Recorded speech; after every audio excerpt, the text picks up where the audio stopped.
Hello guys, welcome to our YouTube channel.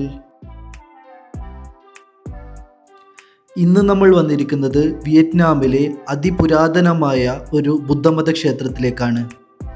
ഈ അമ്പലത്തിൻ്റെ പ്രധാന ആകർഷണം എന്ന് പറയുന്നത് 13 നിലകളുള്ള ഈ കാണുന്ന പഗോഡയുടെ ഗോപുരമാണ്. ബുദ്ധമതത്തിലെ 13 സംഘടനകളുടെ ഐക്യത്തിൻ്റെ പ്രതീകമായാണ് ഇവിടെ ഈ 13 നിലകൾ സ്ഥാപിച്ചിരിക്കുന്നത്. 13 നിലകൾക്ക് പുറമെ ഇതിൻ്റെ ഉയരം എന്ന് പറയുന്നത് 63 മീറ്ററാണ്. അതുകൊണ്ട് തന്നെ ഹൊച്ചിമിൻ സിറ്റിയുടെ പല ഭാഗത്തു നിന്നും നമുക്ക് ഈ ഗോപുരം തടസ്സമില്ലാതെ കാണാൻ സാധിക്കുന്നു. കുറേ സമയം ഞങ്ങൾ ഈ ഗോപുരത്തിൻ്റെ സൗന്ദര്യം ആസ്വദിച്ചു കൊണ്ടിരുന്നു. അത്ര മനോഹരമാണ് ഇതിൻ്റെ രൂപം. അതിനുശേഷം ഞങ്ങൾ പോയത് ഗോപുരത്തിൻ്റെ ഇടതുഭാഗത്തായി സ്ഥിതി ചെയ്യുന്ന ബുദ്ധൻ്റെ പ്രതിമ കാണാനാണ്.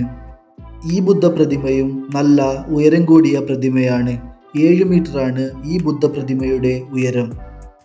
വിയറ്റ്നാമിലെ ഹൊച്ചിമിൻ സിറ്റിയിലെത്തുന്ന കൂടുതൽ ടൂറിസ്റ്റുകളെയും ആകർഷിക്കുന്ന ഒരു അമ്പലമാണിത്. ടൂറിസ്റ്റുകൾ കൂടുതലും ഇവിടെ എത്തുന്നത് ഈ ബുദ്ധ പ്രതിമയിൽ പ്രാർത്ഥിക്കാനും പലതരം ഫ്രൂട്ട്സുകൾ പോലുള്ളവ ഇവിടെ സമർപ്പിക്കാനുമാണ്. അങ്ങനെ സമർപ്പിച്ച പല വസ്തുക്കളും പ്രതിമയ്ക്ക് മുമ്പായി കാണാൻ സാധിക്കുന്നു. മഞ്ഞയും റെഡും കൂടിയ കളർ ഈ അമ്പലത്തിന് പ്രത്യേക ഭംഗി നൽകുന്നു.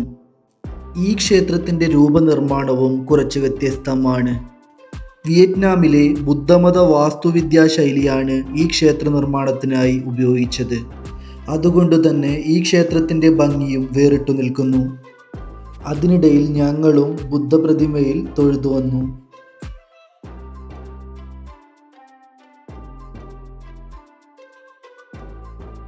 അതിനുശേഷം ഞങ്ങൾ പോയത് അമ്പലത്തിൻ്റെ ഫ്രണ്ട് ഭാഗം കാണാനാണ്.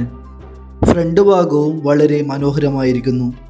പുരാതനമായ ബുദ്ധിസ്റ്റ് വാസ്തുവിദ്യയിൽ പണിത ഈ അമ്പലത്തിൻ്റെ പല ഭാഗങ്ങളിലായി പലതരം പൂക്കളും പലതരം ചെടികളും വച്ചിരിക്കുന്നു. ഇത്തരം ചെടികൾ ഈ അമ്പലത്തിൻ്റെ മനോഹാരിത കുറച്ചുകൂടെ വർദ്ധിപ്പിക്കുന്നു. വീണ്ടും ഒന്നുകൂടെ ഗോപുരത്തിൻ്റെ മനോഹാരിത കണ്ടുകൊണ്ട് ഞങ്ങൾ മെയിൻ ഹാളിലേക്ക് നടന്നു.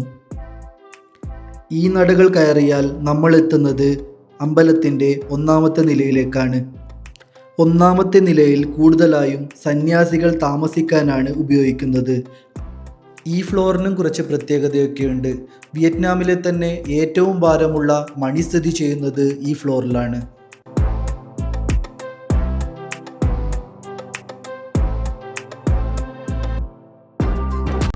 ഇവിടെ ബുദ്ധമതത്തിൻ്റെ പാരമ്പര്യം വിളിച്ചോതുന്ന പലതരം വസ്തുക്കളും വച്ചിട്ടുണ്ട്. അതിലൊന്നാണ് ഈ കാണുന്ന പഴയ ചെണ്ട. ഇനി നമ്മൾ പോകുന്നത് മെയിൻ ഹാളിലേക്കാണ്. ഇവിടുത്തെ മെയിൻ പ്രതിഷ്ഠ സ്ഥിതി ചെയ്യുന്നതും മെയിൻ ഹാളിലാണ്. ഇതാണ് നാഷണൽ ബുദ്ധിസ്റ്റ് ടെമ്പിളിലെ പ്രധാന ബുദ്ധൻ്റെ പ്രതിമ. ഇതിന് ഏകദേശം 7.5 മീറ്റർ ഉയരവും 35 ടൺ ഭാരവുമുണ്ട്. ഇത് വിയറ്റ്നാമിലെ തന്നെ ഏറ്റവും വലിയ വെങ്കല ബുദ്ധ പ്രതിമകളിൽ ഒന്നാണ്. കുറേ ടൂറിസ്റ്റുകൾ ഇവിടെ ഇരുന്ന് പ്രാർത്ഥിക്കുന്നതും നമുക്ക് കാണാം. അങ്ങനെ നമ്മളും നിങ്ങൾക്ക് കാണിക്കാനായി കുറച്ച് വീഡിയോകൾ ഇവിടെ നിന്നും പകർത്തി. വലിയ ബുദ്ധപ്രതിമയുടെ മുൻവശത്തായി പലതരം ചെറിയ ബുദ്ധപ്രതിമകളും നമുക്ക് കാണാവുന്നതാണ്. ഇവിടെ പ്രാർത്ഥിച്ച ശേഷം ഞങ്ങളും പുറത്തേക്കിറങ്ങി. പ്രധാന ഹാളിന് പുറത്ത് നമുക്ക് പലതരം പ്രതിമകളും കാണാൻ സാധിക്കുന്നു. ബുദ്ധകാലത്തെ പലതരം ചരിത്രങ്ങളാണ് ഈ പ്രതിമകൾ വഴി നമുക്ക് മനസ്സിലാവുന്നത്. ഇതൊക്കെ കണ്ടുകൊണ്ട് നമ്മൾ കുറച്ച് സമയം ഇവിടെ ചെലവഴിച്ചു. ഇനി പോയത് 3 ടൺ ഭാരമുള്ള മണി കാണാനാണ്. ഇതാണ് ആ പറഞ്ഞ 3 ടൺ ഭാരമുള്ള മണി.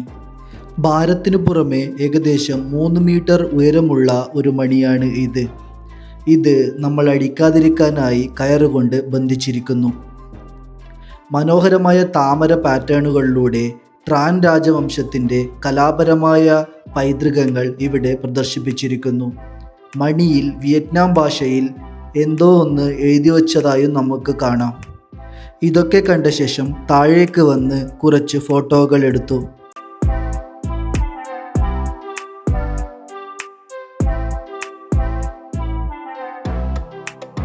അപ്പോൾ ഇന്നത്തെ വീഡിയോ ഇവിടെ അവസാനിക്കുന്നു. Thank you for watching our YouTube channel.